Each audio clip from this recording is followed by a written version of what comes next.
एक नदी जो ऊपर से मरी हुई दिखती है लेकिन भीतर आज भी बह रही है, और कहते हैं ये नदी किसी श्राप के डर से सच नहीं बोल पाई थी।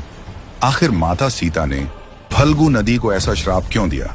दुनिया भर से लोग बिहार के गया में स्थित फल्गु नदी के तट पर अपने पूर्वजों का पिंडदान करने आते हैं, लेकिन आश्चर्य की बात यह है कि ये नदी ऊपर से पूरी तरह सूखी दिखाई देती है, जबकि कहा जाता है इसके भीतर आज भी जल प्रवाहित होता है।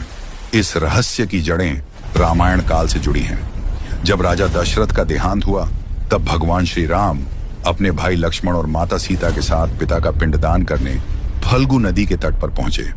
पिंडदान की सामग्री लाने के लिए राम जी और लक्ष्मण पास के गांव चले गए और इधर माता सीता नदी किनारे अकेली बैठी रहीं।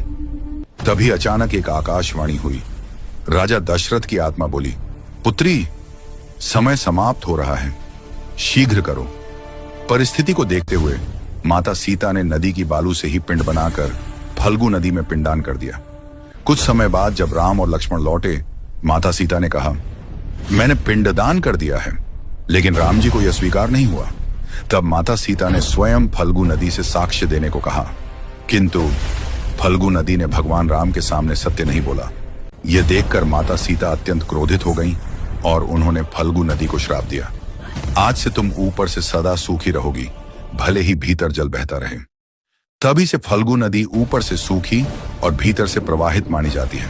इसलिए कहते हैं सच चाहे नदी हो या इंसान, अगर समय पर न बोले तो श्राप बन जाता है। कमेंट में जरूर लिखिए, जय श्री राम।